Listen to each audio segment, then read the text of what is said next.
दोस्तों, ये कहानी राजीव शर्मा की है जो यूपी में रहते थे। राजीव शर्मा, जिनका परिवार आधुनिक विचारधाराओं को मानने वाला था, उन्हें तंत्र मंत्र, भूत प्रेत, काला जादू, टोटके से कोई मतलब या कोई वास्ता नहीं था। इस कहानी में घटी हुई घटनाएं अक्सर आम लोगों के साथ घट ही जाती है, लेकिन उन्हें अंदाज़ा तक नहीं होता कि उनके साथ होने वाले कष्ट के पीछे का कारण वास्तव में क्या है। चलिए, ये कहानी मैं उन्हीं के जैसे आज आपको बताने जा रहा हूँ। मेरा परिवार शिक्षित और आधुनिक विचारधारा वाला है। हम में से कोई भी भूत प्रेत, जादू टोने और तंत्र विद्या जैसी बातों पर विश्वास नहीं करता, लेकिन एक अजीब सी घटना के बाद हम सभी इस बात पर यकीन करने लगे कि जैसे सच के साथ झूठ और अच्छे के साथ बुरा हमेशा होता है, वैसे ही उस परम शक्ति का, उस परमात्मा की शक्ति के साथ साथ कुछ बुरी ताकतें भी इस दुनिया में जरूर मौजूद है। कहते हैं कि अगर माइनस ना हो तो प्लस का कोई अस्तित्व नहीं होगा। इस तरीके से शायद बुराइयां ना हो तो अच्छाइयों की कोई कीमत नहीं रह जाएगी। इस घटना ने मेरे पिता को मानसिक रूप से बीमार बना दिया। साल 1990 से 1994 के बीच की बात है। हमने एक प्लॉट खरीदा था और जल्दी उस पर अपना घर बनाने का काम शुरू कर दिया था। निर्माण का काम अभी शुरू हुए कुछ ही दिन गुजरे थे कि एक आदमी उस प्लॉट पर आता है। देखने में वो थोड़ा सा विचित्र लगता। तो मेरी माँ, जो वहाँ पर बैठी हुई थी, उसने उनसे पूछा कि आखिरकार क्या काम है और आप है कौन। तो वो आदमी थोड़ा सा अजीब आवाज़ में झुंझलाते हुए कहता है कि तुम लोगों ने मेरे साथ सही नहीं किया है। ये फ्लैट मुझे चाहिए था अपने बड़े बेटे के लिए। तभी मेरी माँ ने उससे कहा कि अगर चाहिए था आपको ही इसे खरीद लेना चाहिए था, आपने इसे खरीदा क्यों नहीं। उस आदमी ने कोई जवाब नहीं दिया, बस इतना कहा कि मेरे खरीदने से पहले ही तुम लोगों ने खरीद लिया और ये तुम लोगों की सबसे बड़ी गलती है। तो मेरी माँ ने कहा कि अगर आपको चाहिए और आपको इतनी ही आवश्यकता है तो आप इसे हमसे खरीद लीजिए, हम दूसरा ले लेंगे। क्योंकि मेरी माँ उसकी भावनाओं को समझ रही थी, इसलिए उसकी भावनाओं की कदर रखते हुए उन्होंने उससे कहा कि अभी भी आप इसे खरीद सकते हैं। लेकिन वो आदमी झुंझलाते हुए बोला कि अब बहुत देर हो चुकी है, क्योंकि ये फ्लैट अब तुम लोग हमें जितने में खरीदे हो उससे कम में तो दोगे नहीं, और मैं इस फ्लैट को पौने पौने दाम में खरीदने वाला था। मेरी माँ को कुछ समझ में नहीं आया और उन्होंने उससे कहा कि ठीक है, अब आप जाइए, अब हमें इसे बेचना नहीं है और आपको इसे खरीदना नहीं है। वो आदमी वहाँ से बुरी तरीके से गुस्साता हुआ चला गया, लेकिन जाते जाते वो पता नहीं क्या गड़बड़ा रहा था, लेकिन उसकी आवाज़ बड़ी ही विचित्र लग रही थी। धीरे धीरे समय बीतता गया और घर बन करके खड़ा हो गया। अभी पूरी तरीके से घर तैयार नहीं हुआ था, प्लास्टर भी नहीं था, लेकिन हम उसमें शिफ्ट हो गए। शिफ्ट होते ही शुरू होता है एक ऐसा माया जाल जिसे हमें समझने में शायद बहुत देर हो गई। उस दिन के बाद हमें अक्सर अपने घर के बाहर कुछ जंगली फूल और खून के छींटे दिखाई देते हैं। जैसे कि मैंने आप लोगों को बताया था कि मैं या मेरे परिवार वाले काले जादू या ऐसे किसी भी बात पर विश्वास नहीं करते थे, इसलिए हर बार हम इन चीज़ों को नज़रअंदाज कर दिया करते थे। अभी वर्तमान 1993 की बात है। एक रात करीब 1 बजे हमें ऐसा लगा कि जैसे हमारे घर की छत पर कोई लगातार पत्थर फेंक रहा है। 4-5 बार ऐसा हुआ जैसे कोई बहुत भारी मात्रा में हमारी छत पर पत्थर बरसा रहा हो। हम उठे और छत पर गए तो हमने चारों तरफ देखा, हमें कोई दिखाई नहीं दिया, लेकिन हमारे छत पर पत्थर पड़े हुए थे।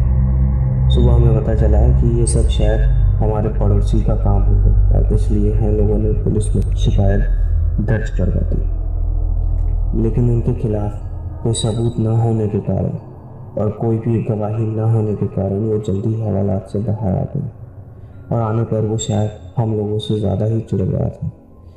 एक ही रात बीती थी कि अगली रात मेरे पिता के पेट में बहुत तेज़ दर्द उठने लगा। जब उन्हें दर्द सहन नहीं हुआ तो उन्हें अस्पताल में भर्ती करवाया गया।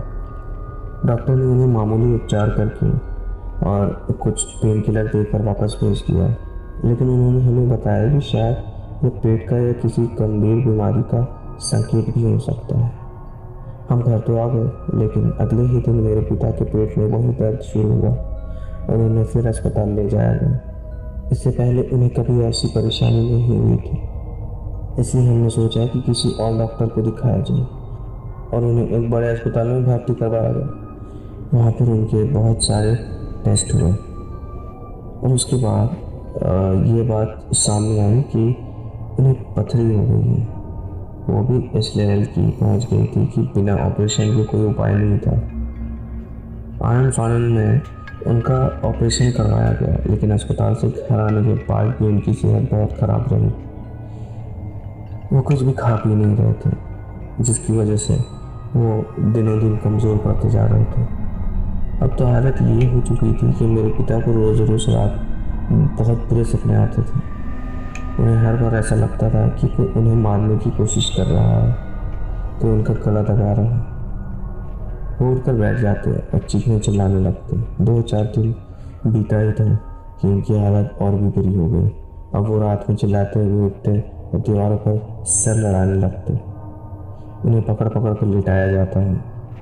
कभी कभी वो हवा में ही किसी से बात करने लगते हैं, और जब हम पूछते हैं तो वो कह देते हैं कि देखो देखो वो सामने खड़ा है, लेकिन हमें कुछ नज़र नहीं आता। अभी ये हमारे साथ हो ही रहा था कि एक रात करीब 2 बजे मेरी माँ ने घर के बाहर से किसी के रोने की आवाज़ सुनी और वो बाहर गई तो कोने में उन्हें कोई रोता हुआ दिखाई दिया। अब की बार शायद उन्हें भी बहुत डर लगा था।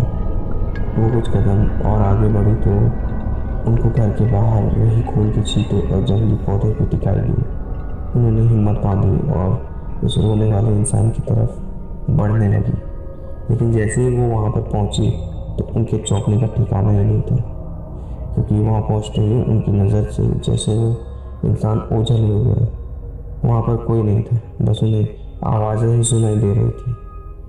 वो भागती हुई घर के अंदर आई और अब ये सिलसिला लगभग हर रात चलने लगा।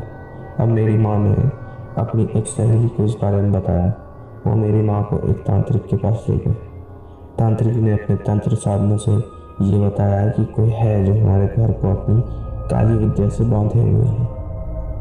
तांत्रिक ने तंत्र विद्या के द्वारा मेरे पिता को सम्मोहित किया और उनके साथ जब कुछ देर पूजा की तो उन्होंने बताया कि उनके साथ कोई बहुत बुरा कर रहा है, जिसकी वजह से जल्दी ही उनकी मौत भी हो सकती है। उन्होंने ये भी बताया कि पूरा का पूरा घर प्रेत आत्माओं से घिरा हुआ है और वो भी किसी के काला जादू करने के कारण हुआ है। उनके लगातार पूजा कराने के बाद हमें ये भी पता चला कि ये सब उसी व्यक्ति ने किया है जो हमारा प्लॉट लेना चाहता था। उसकी नीयत ही खराब थी, क्योंकि वो उस ज़मीन को अपने काले जादू के दम पर उल्टे सीधे दामों में लेना चाहता था। लेकिन शायद हमारी किस्मत ही खराब थी कि हमने उस ज़मीन को उससे पहले खरीद लिया, और ये बात शायद उसे बहुत बुरी लगी थी। अब हम बहुत बुरा फंस चुके थे। 1 सप्ताह तक तो वो बाबा रोज़ रात को हमारे घर आते और साधना करते। बहुत ही मुश्किल से हमें उन काली शक्तियों से छुटकारा मिला और उसके बाद से हमने उस घर को छोड़ ही दिया, क्योंकि उन काली शक्तियों से छुटकारा मिलने के बाद भी हमें अजीबोगरीब एहसास होने लगे थे। तो हमने उस घर को छोड़ना उचित समझा और वहाँ से दूर दूसरे घर में रहने लगे। अब हमारा परिवार सकुशल और खुश है।